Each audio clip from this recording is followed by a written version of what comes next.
Merci, c'est bien d'être de retour parmi vous. La dernière fois, c'était le 5 octobre. C'est quand même pas si loin. Et ça a été un moment, surtout pour moi, qui a rencontré des gens que je connais depuis plusieurs années. Denis et son épouse, ça fait, je ne sais pas, 20-25 ans au moins. Oui, et puis d'autres personnes qui vraiment fait plaisir de vous rencontrer. Donc le 5 octobre, je ne sais pas si vous vous souvenez, on a abordé la question de notre identité. Peut-être que ça vous dit quelque chose. Peut-être je pense qu'il y en a qui ont reçu aussi des copies qui étaient là. Je ne vais pas m'étendre là-dessus, sauf que nous avons notre propre identité. J'ai mes cartes quand je ne les oublie pas à la maison. Et on a une identité. On a nos cartes, on a notre numéro d'assurance sociale et ça nous suit partout. On a utilisé le texte d'Éphésiens, Colossiens, surtout Colossiens 1. Je ne vais pas reprendre le message, mais c'est l'apôtre Paul qui écrit. Et puis, il mentionne son nom. Et le livre des Actes nous rappelle qu'il y a eu un changement d'identité chez cet homme. Quand on lit bien Saul de Tarse, c'était un homme assez colérique. Et il était comme au point de la loi. Et c'est lui qui avait la charge de poursuivre, d'arrêter ceux et celles qui croyaient en ce nom, Jésus. Et ça nous semble étrange, mais il y a encore plusieurs pays en ce troisième millénaire, en 2025, d'où la prononciation du nom de Jésus pourrait leur coûter cher. D'ailleurs, ceux qui sont dans le gouvernement ou dans comme celui qui s'occupe des padres, n'ont plus le droit de prononcer le nom de Jésus dans notre pays. C'est interdit.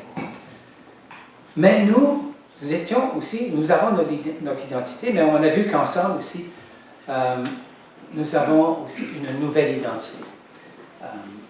Je vais peut-être le reprendre dans le message d'aujourd'hui, mais on a vu que être sauvé, nous avons différentes expressions. Le mot original en grec, c'est né d'en haut.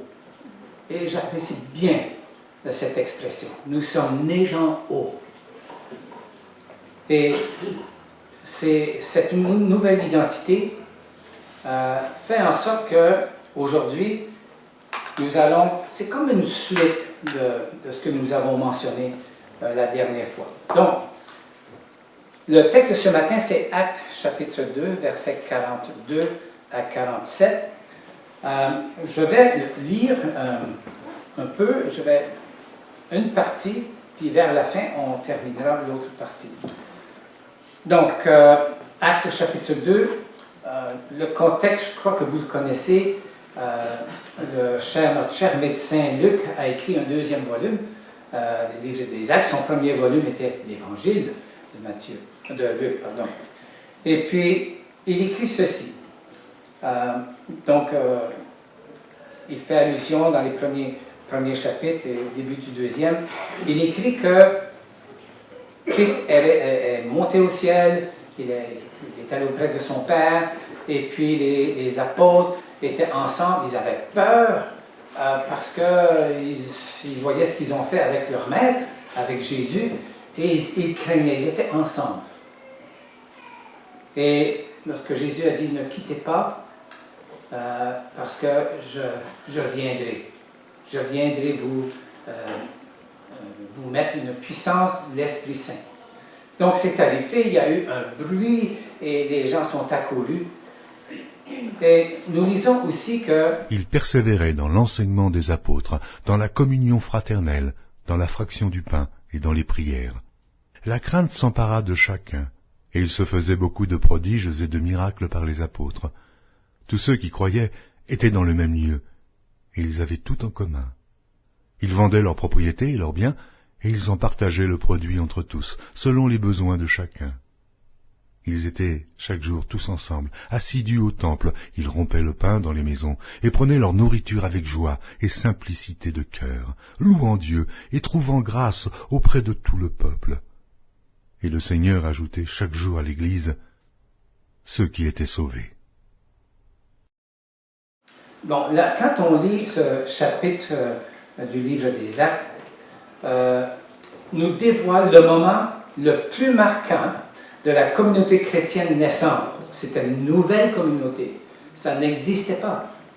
Et cette Église, cette communauté, Jésus l'a vue, il l'a anticipé quand il a déclaré, je crois que vous le savez, il a dit « Je bâtirai ou construirai mon Église ». Et il ajoute qu'aucune puissance qui existe dans le monde, soit que Satan essaye, il n'y a rien, il n'y a aucune puissance qui pourra la détruire.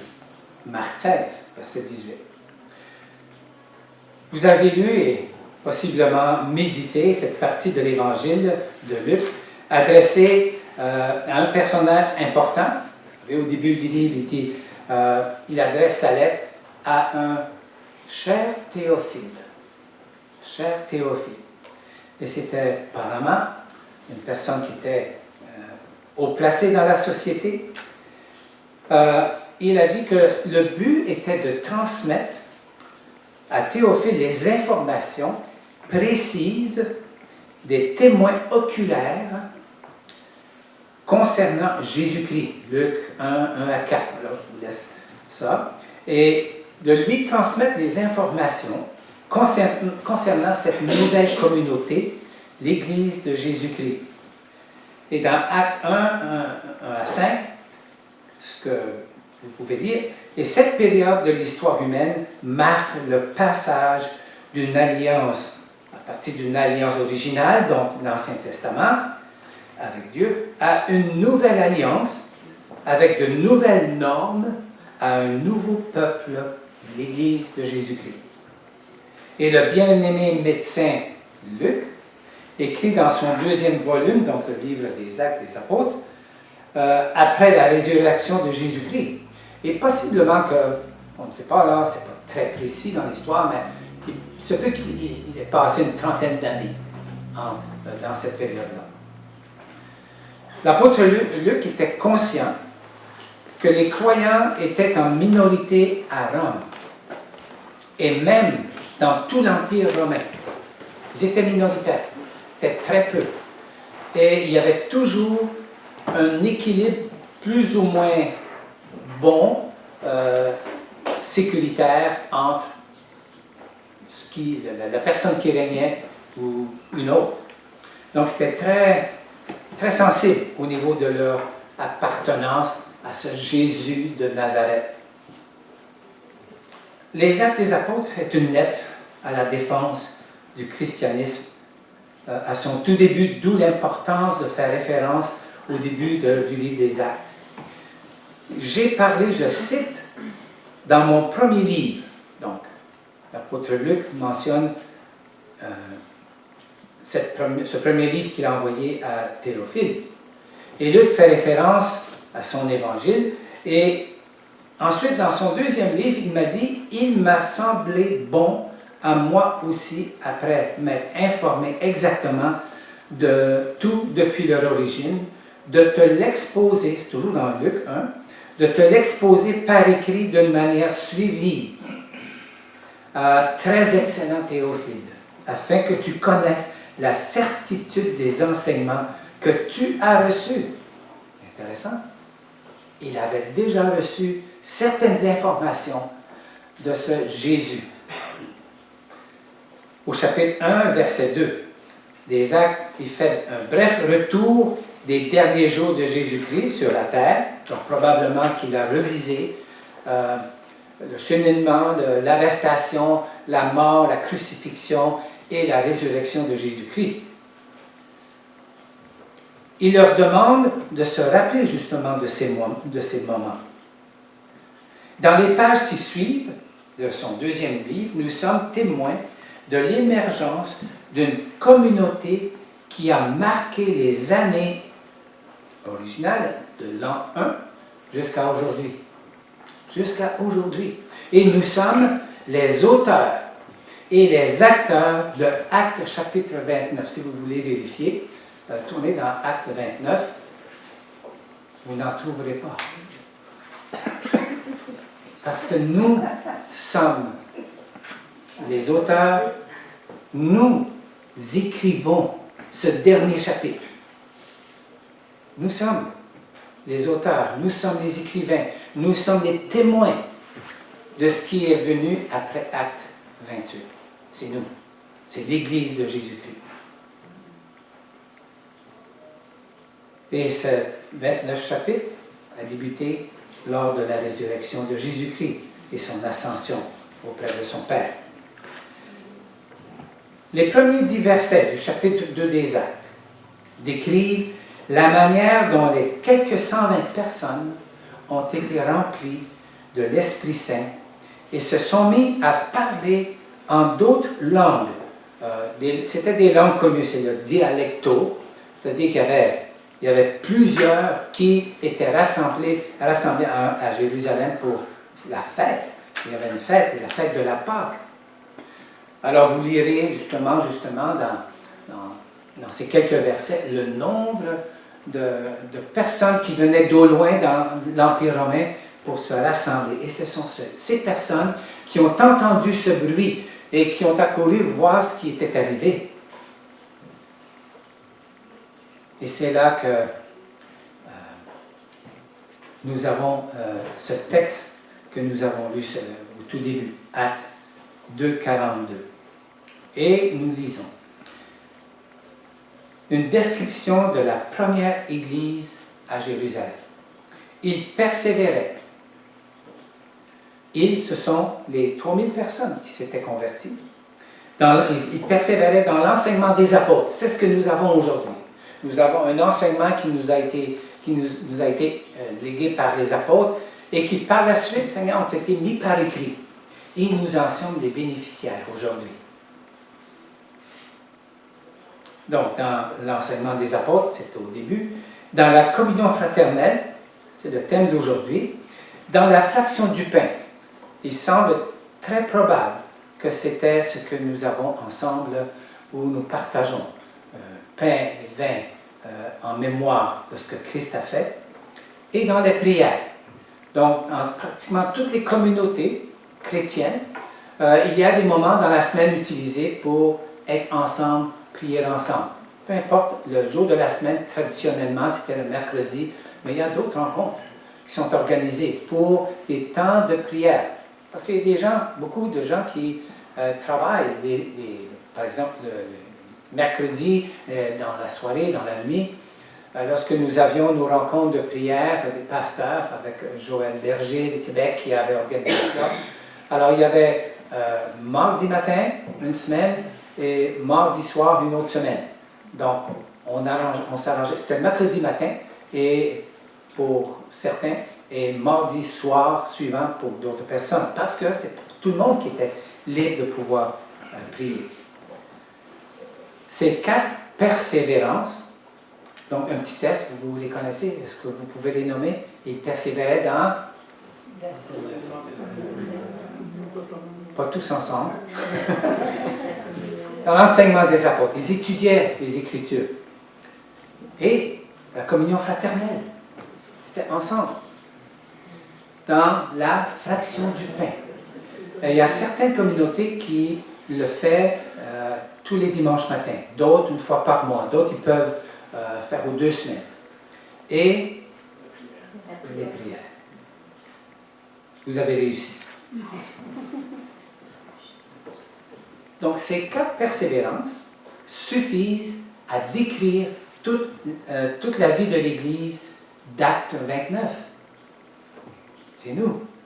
Nous sommes en train de rédiger ce dernier chapitre jusqu'à ce que Christ revienne.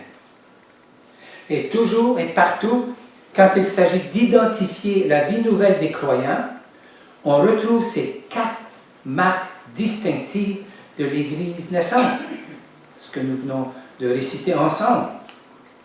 Et en rétrospective, on remarque que le deuxième élément de la vie de l'Église primitive, qui est le deuxième élément, la communion fraternelle.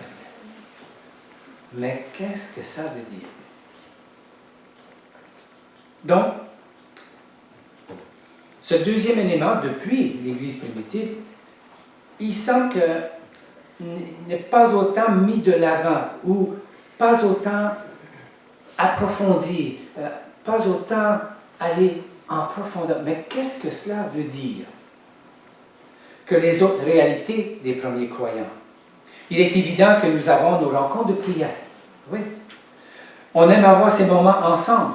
On partage les repas, vous savez, ces moments d'agapé qu'on appelle. Tu sais, on partage, c'est bien, et c'est bien d'avoir ça. Et ce matin, je suis arrivé avec un petit déjeuner qui était prêt. Ces moments intimes ensemble. Les études bibliques qui nous édifient, les études bibliques qui font en sorte que nous prenons le temps d'aller un peu plus à profondeur. Ce qui est ici, les études de doctrine qui se font ici. Vous imaginez, on prend le temps. On prend le temps d'aller en profondeur. Ça nous édifie à connaître mieux Jésus-Christ. Ça nous fait grandir dans la connaissance de notre Seigneur Jésus-Christ. Le partage des repas, que ce soit dans nos maisons, on s'invite les uns les autres, ou on a, comme je le disais, cet agapé ensemble. Oh, on prépare de tels bons repas. Nous participons avec une communauté qui vient d'Haïti, des pays africains. Vous imaginez l'étalage qu'on a sur les tables. Magnifique. Et on en profite. Et ce sont des moments ensemble qui sont très chers. Bon. Qu'est-ce que la communion fraternelle? En français, c'est le mot communier. C'est-à-dire que ça fait penser justement à une profonde unité de pensée, de sentiment, d'intention.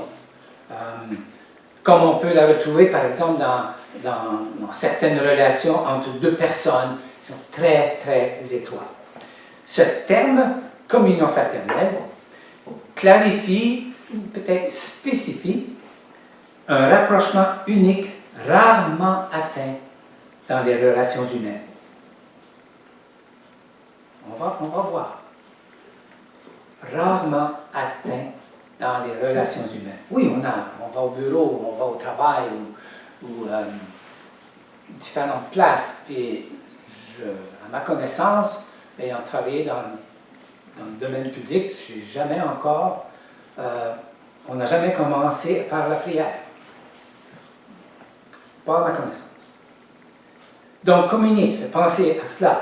C'est vraiment cette profonde unité de pensée.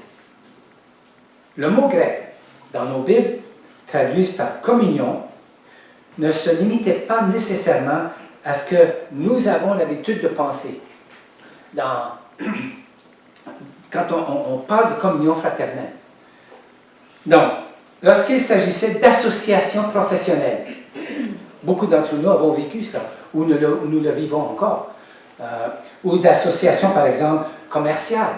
Il y en a qui ont des entreprises, des petites entreprises, des grandes entreprises, d'une participation plus ou moins à court ou long terme. Ça existe partout. Et on employait à ce moment-là le mot métoké. C'est-à-dire que dans Luc 5,7, il fait allusion de l'apôtre Pierre qui pêchait, puis le bateau était plein, il appelle ses amis ou ses associés, et ce mot apparaît. Donc, c'était une association d'un terme X. Ce n'était pas un terme à long terme. Ce n'était pas comme nos entreprises aujourd'hui. Donc, pas des associés. Ils pouvaient avoir une association dont le mot est utilisé, matoké ou métokoi, un ou l'autre, des associés, compagnons. Les Juifs, par exemple, les traductions de l'Ancien Testament en grec les Septante, n'ont jamais utilisé le mot dérivé de koinonia. Pas des fois on utilise cela entre nous, la koinonia, pour parler de relation de l'être humain avec Dieu. Ils n'ont jamais utilisé ce mot. Et la raison, c'est qu'ils avaient une idée trop élevée de Dieu et de la distance qui nous sépare de notre humanité, qui nous sépare de Dieu. Une humanité déchue. Le christianisme, à moins que je fasse erreur, est la seule religion. J'aime pas le mot religion, mais c'est ce qu'on utilise. Moi, je trouve que nous avons une relation avec Dieu. Mais j'utilise le mot religion dans son contexte d'aujourd'hui, qui déclare, donc le christianisme déclare ouvertement qu'il est possible d'avoir une telle relation avec Dieu. Donc, le juif de la première alliance ne pouvait pas rapprocher ces deux, parce que, comme je disais, cette distance de notre humanité déchue était trop éloignée. Voici pourquoi les apôtres viennent proclamer ce message révolutionnaire, surtout en milieu juif, parce que c'était le premier.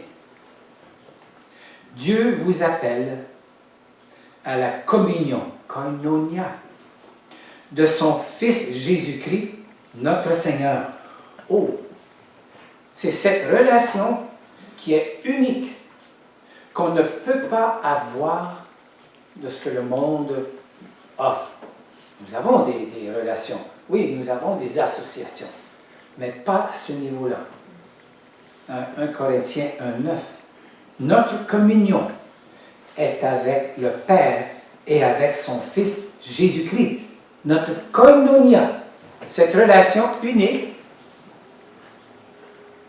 ça se fait avec Dieu et son Fils Jésus-Christ, notre Seigneur. Et 1 Jean, chapitre 1, verset 3, notre communion n'est pas avec notre voisin, pas ce type de koinonia, est avec le Père et avec son Fils Jésus-Christ. Ça, c'était 1 Corinthiens. Nous sommes devenus participants. Donc, le mot, c'est nous sommes communiants. Des communiants. Donc, communion fraternelle, c'est le mot fraternel. C'est comme si c'était genré. Mais c'est communion. Ça englobe tout. Nous sommes communiants de la nature divine. Pour ceux les grands prêtres et les chefs religieux du temps de Jésus, était un blasphème. C'était un blasphème. Ayant trouvé en Dieu un Père, ils sont devenus les uns pour les autres frères et sœurs. Frères et sœurs. J'ai un grand ami qui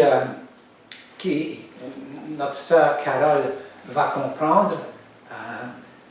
C'est qu'il parlait ils utilisent beaucoup frères et sœurs, puis il parlait de son épouse, ma sœur.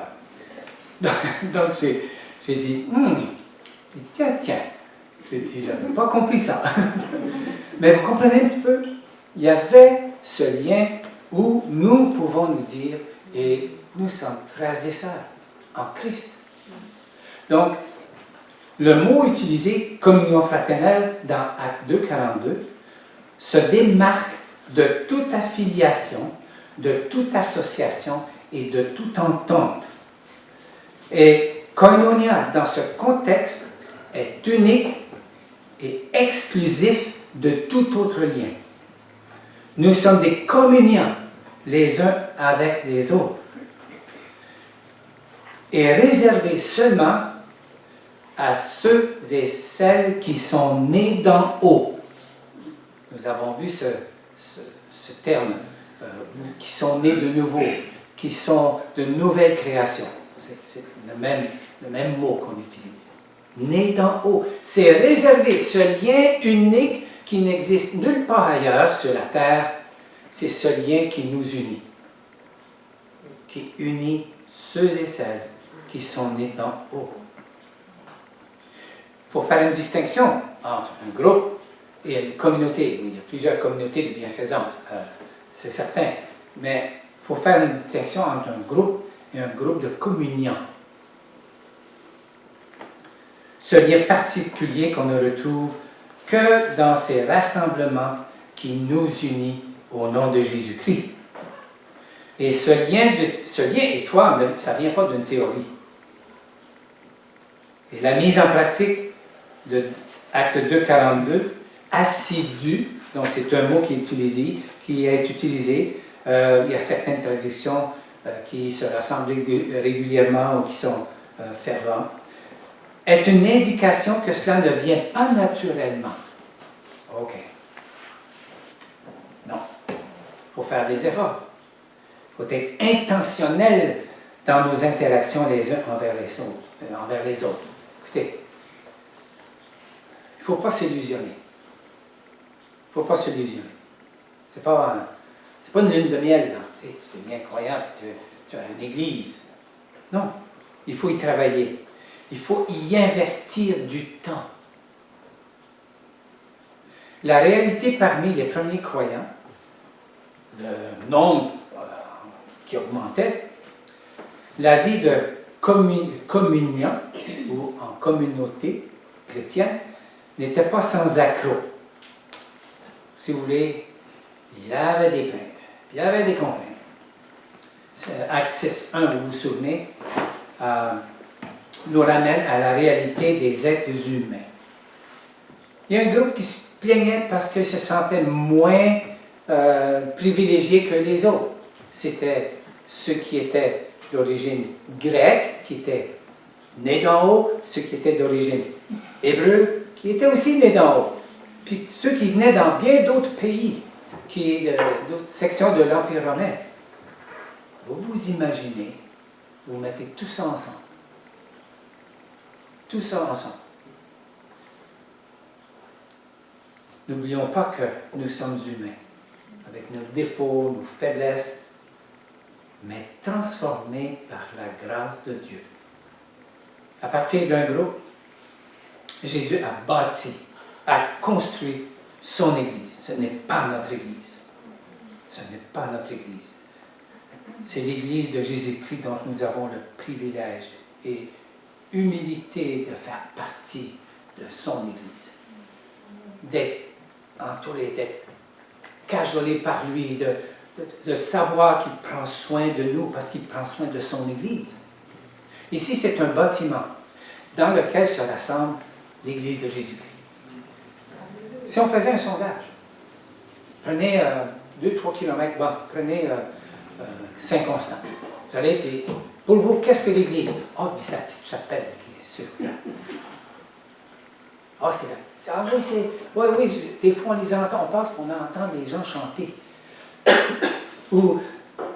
Alors ça, c'est la première chose qui vient à leur esprit. C'est qu'ils identifient l'Église à un bâtiment. C'est dans notre vocabulaire. Je sais, qu'est-ce qu'on dit? Mais je vais à l'Église. Ceux qui connaissent un peu le grec, il n'y a pas d'article. L'Église qui est dans telle maison. L'Église qui est chez telle personne. L'Église qui se rassemble dans ce bâtiment. La petite bâtisse, là. Ça, c'est l'Église. Ça, c'est l'Église. L'apôtre Paul, à plusieurs reprises, a écrit dans ses lettres, et que ce soit Éphésiens, Colossiens et les autres lettres qu'il a écrites, il y avait des problèmes, parce qu'il encourage. Il mentionne de ne plus se comporter comme avant. Alors, notre première identité, elle existe. Mais il dit, ne vous comportez plus comme vous aviez l'habitude de le faire avant que vous soyez nés d'en haut, avant que vous connaissiez la grâce de Jésus-Christ.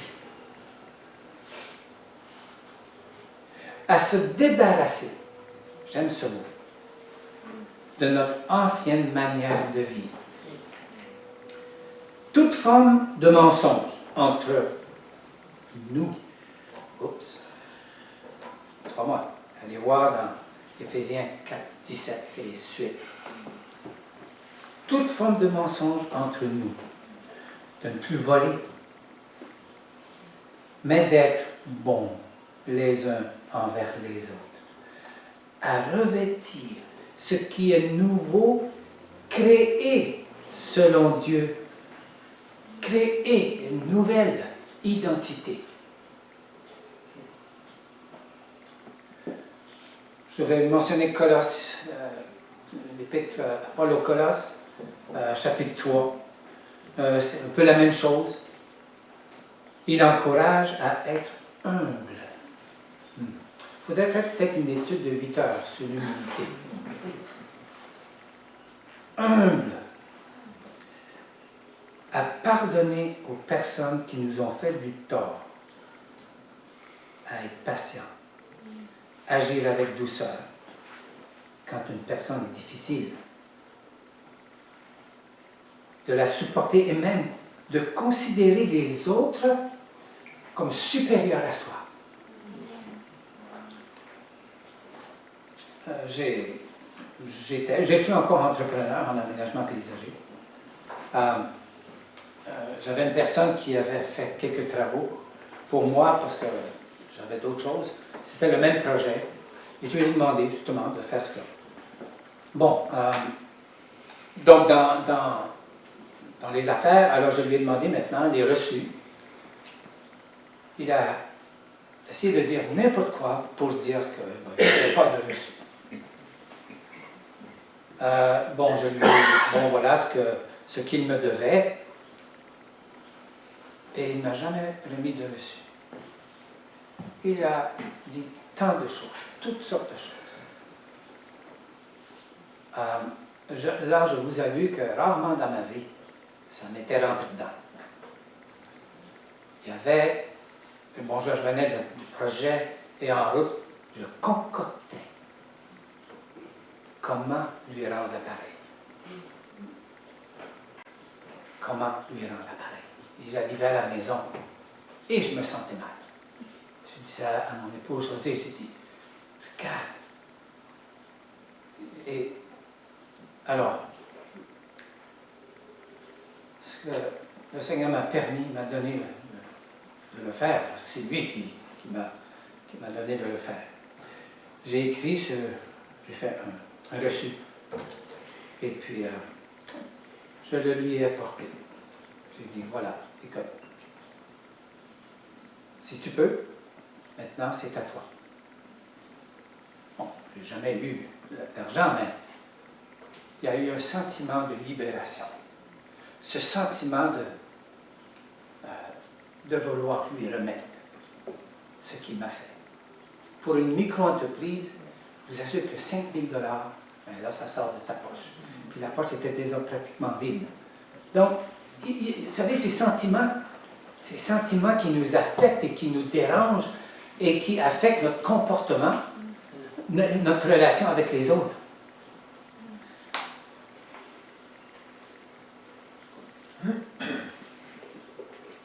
Et pour qu'on reste dans la réalité, j'aimerais que nous lisions Romains, chapitre 7. Qui touche beaucoup de monde, et moi en premier.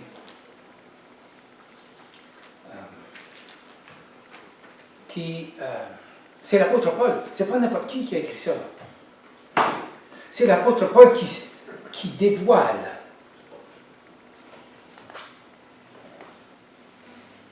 et je sais, il dit je le sais, rien de bon n'habite en moi. Et ça choque beaucoup de monde. Ça choque beaucoup de monde. Voyons donc, pour qui s'y prend? Que le bon n'habite en moi. Quelqu'un a dit à Jésus, bon maître. Mais il dit, mais qui est bon? Seul Dieu est bon. Rien de bon n'habite en moi, c'est-à-dire dans ma chair. Voilà. Bon, il faut lire, il faut tout lire. Moi, je vous dirais que Dieu n'existe pas. Et c'est écrit dans l'Écriture. Mais il dit, mais l'imbécile, il dit que Dieu n'existe pas. Ok, lisons tout le texte.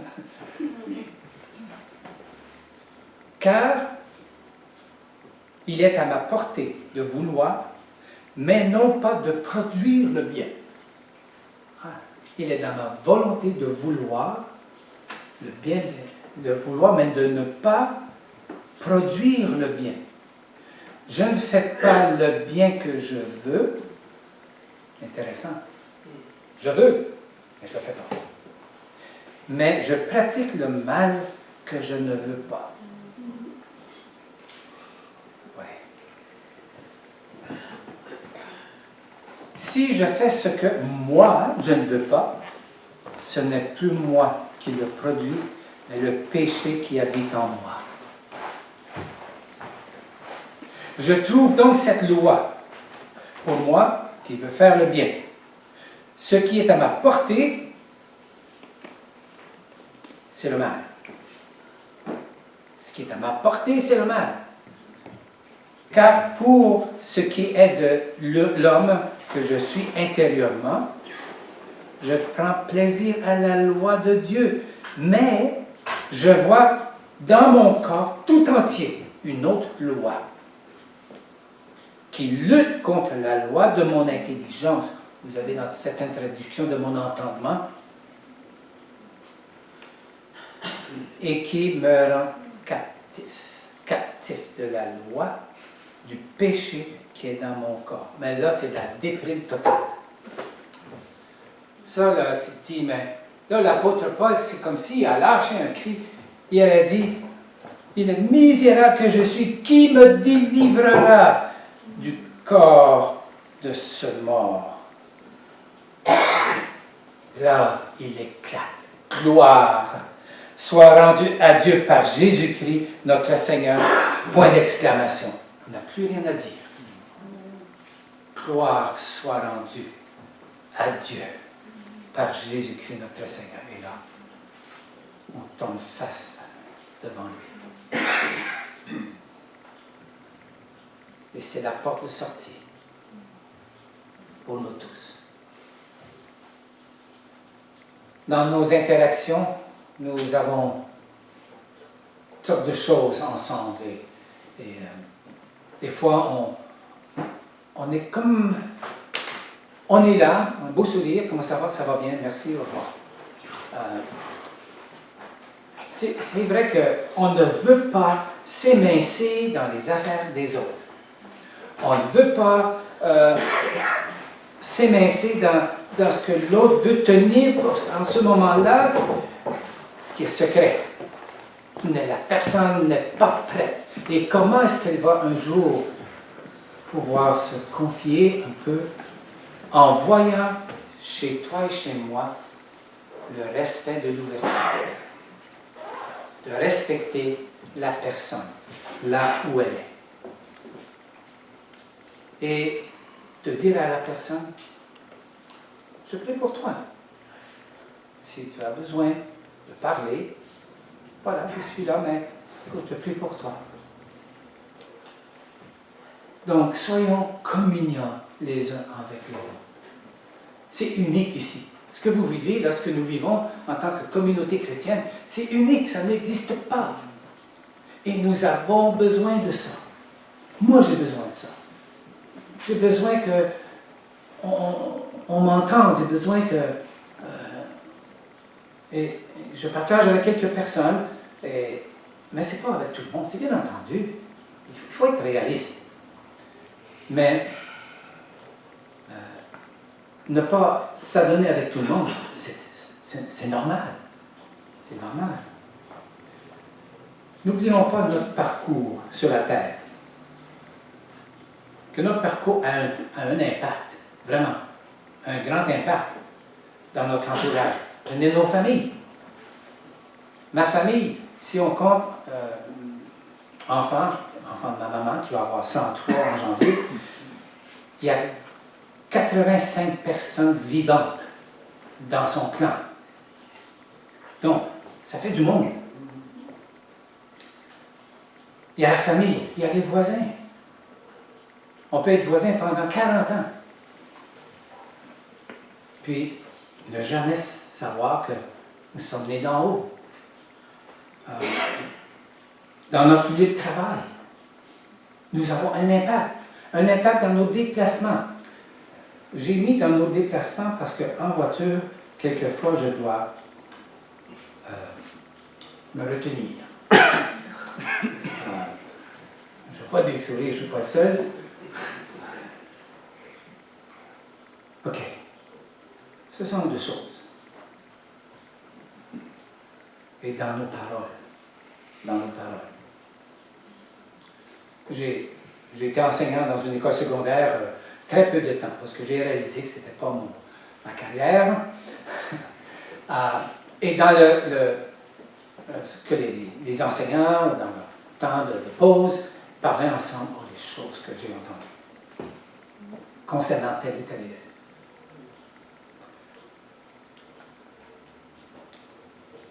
Dans nos paroles, dans notre comportement. Nos ancêtres du 1er siècle démontraient que leur vie en communauté avait un témoignage puissant. Et on voit dans Actes 2, 42, et je cite, « Tous les croyants étaient ensemble. » Donc, rappelons-nous, il y avait 3000 conversions, entre guillemets, après la Pentecôte. Donc, tous les croyants étaient ensemble et avaient leurs biens et leurs possessions. Ils avaient tout en commun. Ils vendaient leurs biens, leurs possessions, ils en partageaient le produit entre tous selon les besoins de chacun. Chaque jour. Ça, c'est au tout début. Il faut comprendre tout le contexte. Ils étaient assidus au temple. Donc, c'était la première rencontre, le temple qui était encore debout, pas détruit. Ils étaient dans ce lieu où d'autres pouvaient-ils aller parce que c'est tout ce qu'ils connaissaient. Donc, c'était la partie du peuple qui se rassemblait là. Donc, autant d'un commun accord. Ils rompaient le pain dans les maisons. Ils prenaient leur nourriture avec allégresse et simplicité de cœur. Ils louaient Dieu et avaient la faveur de tout le peuple. Oh, c'est intéressant ça. Parce que nos voisins ont la faveur de notre foyer. Est-ce qu'ils voient ça de « Oh, je ne sais pas ce qui se passe dans cette maison-là, mais ils ne sont pas du monde. » Vous connaissez cette expression? C'est comme si, mais ils sont différents. Notre entourage nous voit. Ils avaient un témoignage puissant. Et ce texte nous encourage justement à ne pas désespérer dans notre quotidien. Moi, je prie le Seigneur de nous aider à passer au travers de ces moments. Et de peut-être revoir un petit peu Acte 2, 42, mais aussi dans les autres textes du Nouveau Testament, la vie, et avec les auteurs qui mettent en surface la réalité. Et l'Église à Corinthe, c'était pas un cadeau. Et l'encouragement, c'est oui, on a des manques, on a des faiblesses. Mais Christ est venu pour nous qui sommes malades. Nous qui vivons dans ces situations, avec tout ce que j'ai tout un bagage avec moi que je traîne depuis la naissance. Et Christ est venu me chercher. J'ai compris un jour le message. Derrière lui, de reconnaître qui je suis. Pas évident. Reconnaître qui je suis, Seigneur. Je suis poqué. Excusez l'expression, je suis un petit peu malmené. Je suis ci, ça, menteur. Je lui ai carrément dit, pas évident. Mais j'ai dit, quand j'ai entendu de dire oui à Jésus-Christ, j'ai dit oui. Et c'était une période difficile Et il y a eu un fardeau qui est parti de mes épaules. C'était une rencontre de jeunesse, mais je suis retourné parce qu'une gang de gars ensemble, c'est pas évident, là, dans une rencontre où le prédicateur parle, puis nous, on fait ce qu'on veut faire. Et je me suis retourné, je pensais que quelqu'un m'avait fait quelque chose. Je ne sais pas. J'ai compris. Le Seigneur m'a dit, je t'enlève le poids de tes péchés. Maintenant, j'habite en toi. Et là, il faut se souvenir les paroles de l'apôtre Paul dans Corinthiens 3,16, 33. Ne savez-vous pas que vous êtes le sanctuaire de Dieu? Oh! Ou ne savez-vous pas que vous êtes le tabernacle dans la première alliance, là où seul Dieu le monde ne peut même pas le contenir, alors encore moins une petite boîte. Ne savez-vous pas que vous êtes l'habitation de Dieu? Et c'est à ce moment-là qu'il fait de nous une nouvelle création. Et c'est ma prière pour vous, qui encore considérez peut-être, voir si vous êtes en décision. Prions.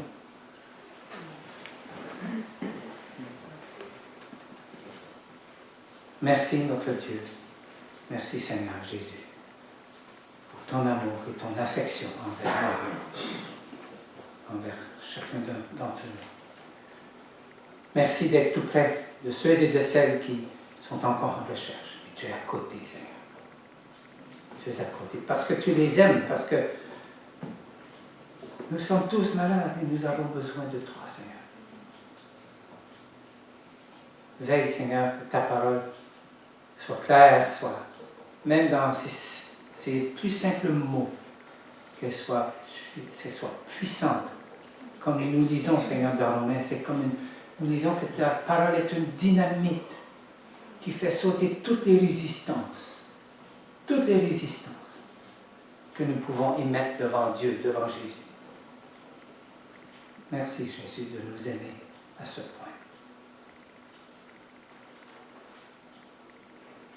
Et avec humilité, nous le prions en ton nom, Jésus. Amen.